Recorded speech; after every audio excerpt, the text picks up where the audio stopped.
Here's number 4. Develop the ability to act. Take action. Not hasty if it isn't required, but don't lose much time. Here's the time to act. When the idea is hot and the emotion is strong. That's the time to act. You say, Mr. Rohn, I'd like to have a library like yours. See, if you feel strong about that, what you got to do is get the first book and then get the second book. Before the feeling passes and before the idea gets dim, action pronto, action immediate, action as soon as possible. Because if you don't, here's what happens. We call it the law of diminishing intent. We intend to when the idea strikes us. We intend to when the emotion is high. But now if you don't translate that into action fairly soon, now the intent starts to diminish. And a month from now it's cold. A year from now, can't be found. So act. Set up a discipline when the emotions are high and the idea is strong and clear and powerful. That's the time to set up the discipline. Somebody talks about good health and you're stirred. Says, right, I need to get a book on nutrition. Get the book before the idea passes and before the emotion gets cold. Go for the book. Start the library. Start the process. Fall on the floor. Do some push-ups. Action. Got to take action. Otherwise, the wisdom is wasted. Otherwise, the emotion soon passes. Unless you put it into a disciplined activity. Capture it. Disciplines is called how to capture the emotion and how to capture the wisdom and translate it into equity. Disciplines. Now, here's what's important about disciplines. All disciplines affect each other. In fact, here's a good philosophical phrase. Everything affects everything else. Nothing stands alone. Don't be naive in saying, well, this doesn't matter. I'm telling you, everything matters. There are some things that matter more than others, but there isn't anything that doesn't matter. Okay. We all pity the man who says, well, this is the only place I let down. Not true. Key to take home. Every letdown affects the rest of your performance. Every letdown affects the rest. This is part of the educational process on personal development. If you don't take the walk around the block, you probably won't do the apple a day. If you don't do the apple a day, you probably won't start building your library. If you don't build your library, you probably won't keep a journal, and you won't take pictures, and you won't do this, you won't do wise things with your money, won't do wise things with your time, won't do wise things with your possibilities and relationships, and the first thing you know, 6 years of that accumulated, and we say you have messed up. So the whole key to reversing that process now is to start picking up these disciplines. Now here's the positive side. Every new discipline affects the rest of your disciplines. Every new one affects the rest. That's why action is so important. The least action, the smallest action. Take it. Because when you start accomplishing and the value starts to return from that one action, it'll inspire you to do the next one and the next one and the next one. You start walking around the block, it'll inspire you to get an apple. Get an apple, it'll inspire you to get a book. Get a book, it'll inspire you to get a journal. Get a journal, it'll inspire you to grow, develop some skills. All disciplines affect each other. Every lack affects the rest. Every new affects the rest. The key is to diminish the lack and set up the new. And you've started a whole new life process. Key. Also, one more thought on discipline. Here's the greatest value of discipline. Self-worth. Self-esteem. People are teaching self-esteem these days, but they don't connect it to disciplines. The least lack of discipline, and it starts to erode our psyche. One of the greatest temptations is to just ease up a little bit, right? The slightest lack of doing your best starts to erode the psyche. Instead of doing your best, doing just a little less than your best. Sure enough. You say, well, it's just going to affect my sales. No, it's going to affect your consciousness. It's going to affect your philosophy. Now you've begun in the slightest way to affect your own philosophy. Here's the problem with the least neglect. Neglect starts as an infection. And if you don't take care of it, it becomes a disease. And one neglect leads to another. And the worst of all, when neglect starts, it diminishes our self-worth, our self-confidence, our self-value. You say, well, how can I get back my self-respect? I'm telling you, you don't have to go to 29 classes. All you have to do is start the smallest discipline that now corresponds to your own philosophy, like I should, and I could, and I will. No longer will I let neglect stack up on me so that I will have the sorry scenario 6 years from now, giving some excuse instead of celebrating my progress. That's the key to discipline. Okay? Let's get kids involved in the least of disciplines. One more, and then one more, and then another one, and then another one, and then some more. And the first thing you know, you're starting to weave the tapestry of a disciplined life into which you can pour more wisdom and more attitude and more strong feeling, more faith and more courage. Now you've got something, a vessel in which to put it. And now the equities start to flow. And the early return, I'm telling you, if you'll start this process, the early return will have you so excited, you'll commit yourself to this strategy for the rest of your life. You'll never go back to the old ways. Join a new crowd. Join a new group. The disciplines to do it. Take action. I recommended the last time I was here the little book, Richest Man in Babylon, and I said I've lectured now to over 3 million people in the last 33 years, and I've recommended this little book to almost all of them, I think. Guess how many have actually gone and got this little book? Answer, very few. My best guess is 10%. Such an easy thing to do. In that last seminar, right, I suggested this little book, number one, is easy to find. Number two, it's easy to buy. The most you can pay for it, $6, $7, $8. You can borrow that from your kids. And number three, it's easy to read. It's in story form. That's why I use it for teenagers, teaching them how to be rich by 40, 35, if you're extra bright, much sooner, if you find a unique opportunity. But if it's easy to find and easy to buy, and if it's easy to read, why wouldn't everybody go get it? We don't know. What do you know? You don't know. I don't know. Nobody knows. Here's how profound it is. Some do and some don't. Now here's the numbers. About 10% do. 90% don't or won't. And we don't know the mystery of that. And I'm telling you, 10 years from now, those numbers will still be the same. 10% will, 90% won't. The numbers don't change. Only the faces change. You're looking at one of the faces. I used to belong to the 90% who couldn't be bothered even if it was easy. Guess how many people have a library card? Wisdom of the world available. Transform your life in any value amount you want. By the way, how much is a library card in Texas? Free. Here's what free is. Easy. I mean, it can't be any easier than free. Somebody says, well, would you bring it by? Well, no. At least you got to go get it. No.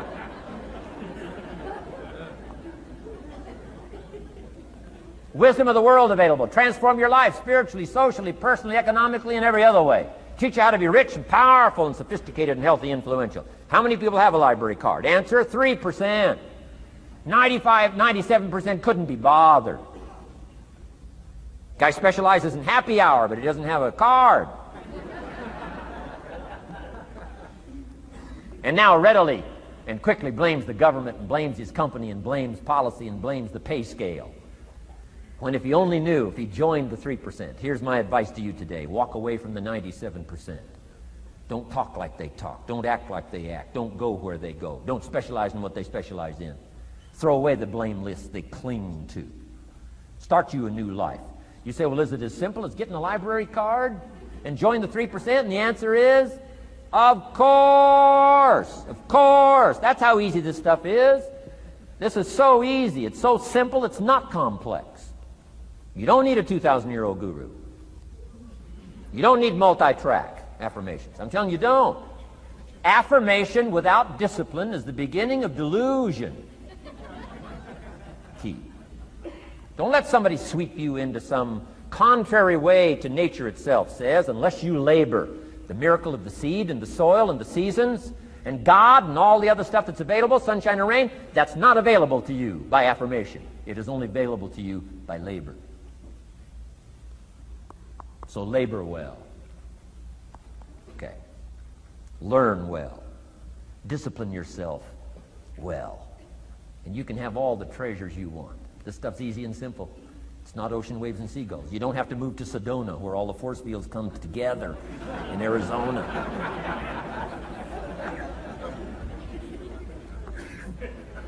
Let's teach our kids the simple ways to transform their health, number 1.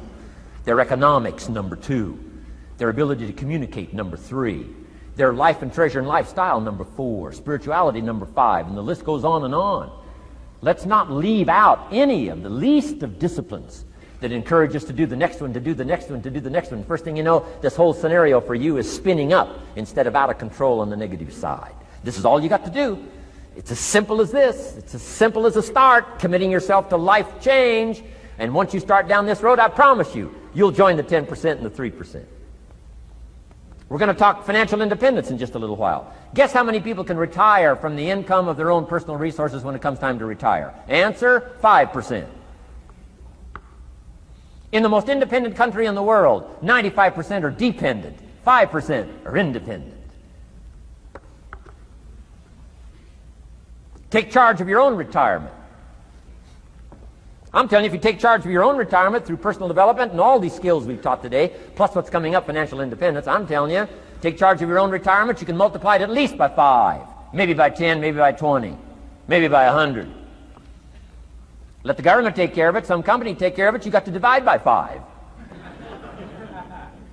Take charge of your own life, take charge of your own day, take charge of your own conversation, take charge of your own family, take charge of your own possibilities. And learn these skills, develop this kind of strategy, and I'm telling you, life will open up for you. Join the 3%. Join the 10%. Join the 5%. Walk away from the 95%. In our Leadership Weekend we teach, find out what poor people read and don't read it.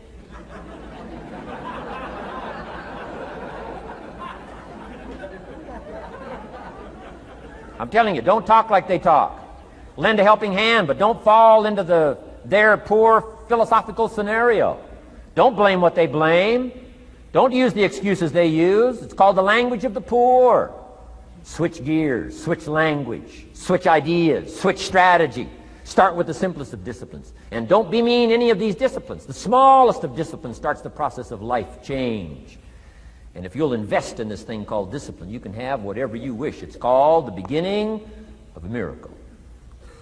Now here's the last clue on discipline. Do the best you can. We covered earlier, but here's a good scenario for the do the best you can. I've got a good question for you. Is the best you can do all you can do? And the answer is no. Strangely enough. If we all fell on the floor right now and did as many push-ups as we possibly could, and let's say for some reason you haven't been into push-ups lately, I can't imagine why, but let's say the best you can do is 5. And you look up at the rest of us and say, hey, 5 is the best I can do. We can tell by the look on your face that's probably true. 5 is the best you can do. Now, is 5 all you can do? The answer is no. If you rest a little, you can do 5 more. Wow. And if you rest a little, you can do 5 more. And if you rest a little, you can do 15 more. How did we get from 5 to 15? It's a miracle.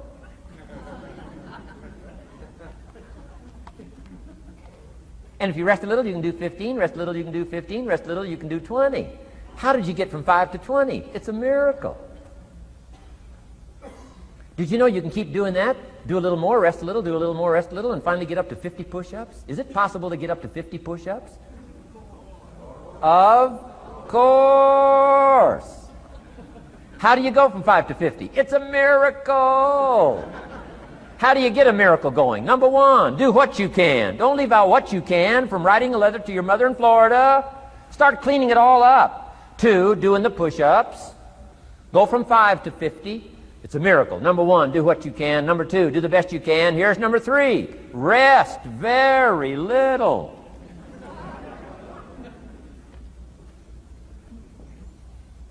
Don't rest too long. Why? The weeds take the garden. Kids have got that figured out. You can't rest too long. Here's the clue. Make rest a necessity, not an objective. The objective of life is not to rest. The objective of life is to act. Think of more disciplines. Think of more ways and means in which to use your own wisdom and your own philosophy and use your own attitude, your own faith, your own courage, your own commitment, your own desires, your own excitement. Invest it in discipline so that it's not wasted. The smallest of discipline. Thereby transform your life. Join the 5%, join the 10%, join the 3%. Guess when I went and got this little book, Richest Man in Babylon? The same day I heard about it. I went and got it. Somebody says, well, Mr. Rohn, does that make you different than most other people? And the answer is yes. Somebody says, well, why is that? We don't know. We don't know. What do you know? You don't know. I don't know. None of us knows.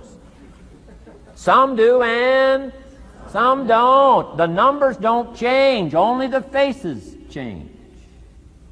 From those who get in on a seminar like this, listen to a dynamic sermon, read a book, listen to some cassettes, take seriously the next conversation of a friend who wants to level with you, and do something about it. And you can walk away from the 97% and not live there anymore. Because if you don't, the next 6 years of your life will be like the last 6. Mr. Shove said to me, Mr. Rohn, 6 years now you've been working. I'm telling you the next 6 years of your life is going to be like the last 6 unless you take advantage and start making these personal changes. I made the changes, totally revolutionized my life. So take a look at the next 5 years of your life. It's going to be like the last 5 unless you change. And if you will change, everything will change. Join the 5%. 10 years from now, the numbers are going to be the same. But I'm telling you, some faces in this audience can change and start showing up in the 3% crowd, in the 5% crowd, in the 10% crowd, and thereby dynamically affect your life and your future. Develop these strengths.